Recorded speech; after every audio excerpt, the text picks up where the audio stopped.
Hello, everybody. This is Anthony Crane with Pocket Coach. And today we are going to cover the Shuhari coaching agreement experiment. As always, I will give myself a 5-minute timer. After 5 minutes, I will try to, I've given you a complete overview of this. And if we have more to talk about, you can stick around. So pivot and persevere in 5 minutes. Okay, so the Shuhari coaching agreement. If you haven't heard of Shuhari, it came from martial arts, and it's a way to learn difficult skills. And let's face it, all these agile experiments are difficult skills.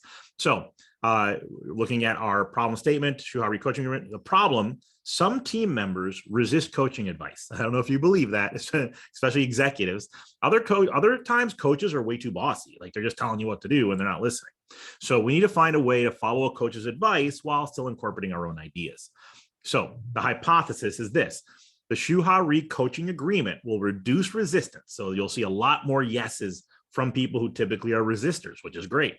But will also ensure coach advice is only followed temporarily and not necessarily long-term. The time frame for this experiment is just 15 minutes. This is a nice short one. And so 5 minutes of this, and then we'll see what else we want to do. Typical outcomes. You should see much more progress on all your experiments going forward. You should see less arguments, and you should see earlier pivots from bad ideas. You may also, and also for skill growth, you've attempted experiments with the guidance of a coach, right? So you have to have actually used the Shuhari coaching agreement in those experiments, okay? So there you have it.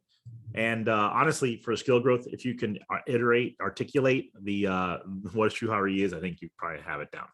So for this, I just have a quick little deck of 7 slides. So it starts off with, do you even want to coach? We can't force coaching on people. We need to get them to realize how great it is to have a coach. And I've learned that as a coach. So to help people understand why they might want to coach, first of all, think about this. Executives leverage coaches. They are very talented, these executives, and yet they love having an executive coach. The best executives are very open to coaching. That's what's made them so good. So when you say no to a coach on an agile team, you're not acting like one of these executives who loves it. Think about athletes. Every athlete, Olympic level athletes, they can't be Olympic level athletes without a coach. If you want to be a hobbyist, if your job is a hobby, then you don't need a coach. But if your job is serious, like an athlete, like an executive, coaching is very powerful. And the other thing is that coaches aren't here. They're not better than you, right? I'm not better than the athlete. I'm not better than an executive. I am not better than you. However, I can spot your wobbles, and that's my job, is to spot those wobbles. And that's exciting because now you can hear about those wobbles and decide what you want to do about them. And good coaches also have exercises you can do to improve those wobbles. So here's how Shuhari works. If you decide you want to coach, then you should also use Shuhari in that relationship. So during Shu, you're going to follow your sensei. Remember, this came from martial arts. Follow your sensei. During Ha, you're going to break your sensei's rules. And during Ri, you're going to not even need rules. It's just the way you are, right? So thinking about writing stories, for example, at first you may not like the way your coach tells you to do it, but you do it because it's the whole Daniel-san, right? Paint the fence. Oh, right now Cobra Kai, like being so popular, paint the fence, wax on, wax off. He didn't want to do those things, but that was the Shu. And if he didn't do them, out he goes. So Shuhari, follow the lead of your sensei, break your sensei's rules. You don't even need rules anymore. Now, if you would like to work with a coach, the reason we coaches in Agile teach this is that we seem like hypocrites. We're like, yeah, do things our way. And by the way, Agile says you should make up your own path, right? Like those contradict each other. Shuhari allows us to get away with that. So Shu, you're going to do things the way your coach is asking you. No arguments, just get it done until you've painted the fence. Eventually, though, you go into Ha, and it's got to be an agreed upon and short period of time that you do Shu. Now you move into Ha and start doing things your own way. And eventually you go to Ri, where you don't have to think about things at all. So we'll skip over that because we already talked about it. So here are the details, okay, of this experiment.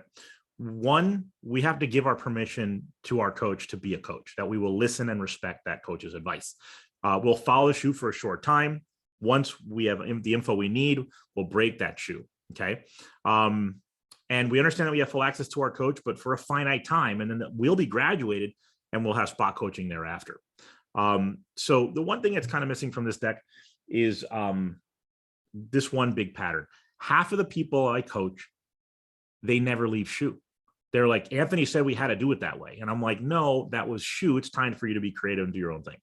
Other people resist Shu completely. Executives especially, they're like, Anthony, can we just take a shortcut here? I don't think we need all this. And I'm like, well, remember the Shuhari? And like, oh, that was like 2 minutes ago. I'm like, yeah, you're going into Ha and you have not mastered Shu.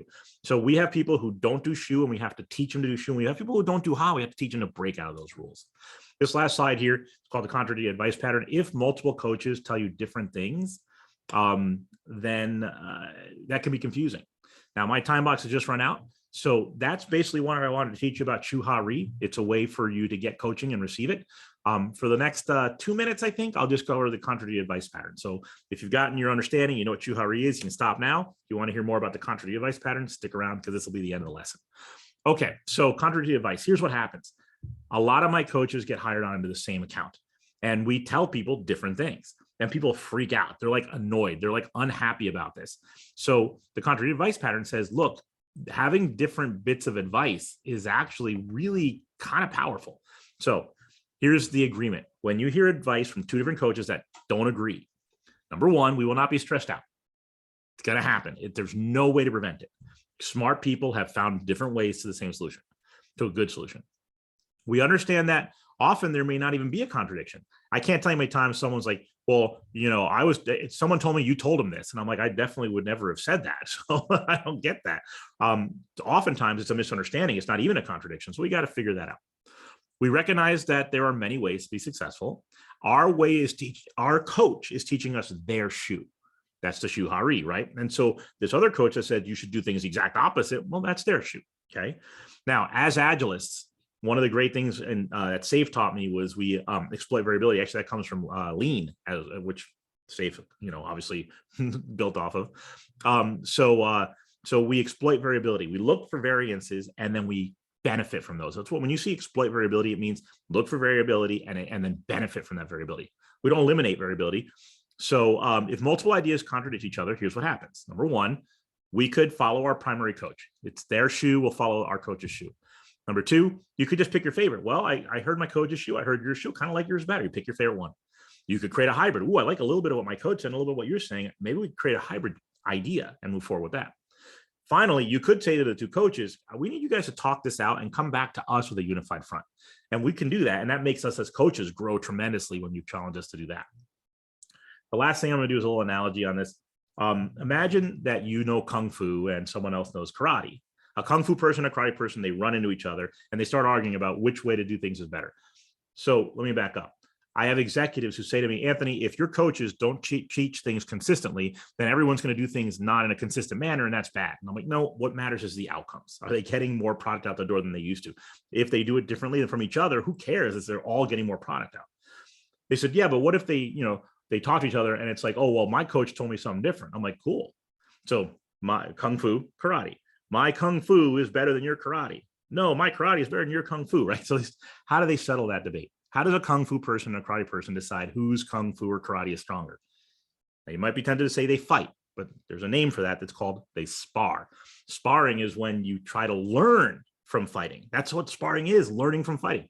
So, hey, my coach said right stories this way. My coach said it right stories that way. Oh, I wonder which way is better. Let's spar. Let's come up with an experiment that can help us determine if one is in fact superior to the other. You try ours, I try yours. Let's get some metrics. And in the end, we find out that, whoa, wow, Coach B's technique, we were able to write 5 times more story per hour than with Coach A's technique. And when we gave it to the consumers, they said they were just as good. So the quality was equal, but we were able to do 5 times more. I would suggest we found the winning solution. So we spar, we learn, or maybe there is no conclusive solution, and so do it the way you like. Consistency is the hobgoblin of little minds, right? Your most high-performing teams are never consistent with the rest of them, and yet we're telling every team, be consistent, be consistent. When you tell high-performing teams to be consistent, it's like you're telling them to slow down, and nobody wants that. So there you have it. That's the contradictory advice pattern, which is useful when you have multiple coaches on site. Hopefully, you guys got something out of this experiment. If you have a coach, I strongly suggest you engage in Shuhari with that coach and come up with an agreement on what coaching looks like. Thank you very much. I'm Anthony Crane, and I hope you enjoyed this video.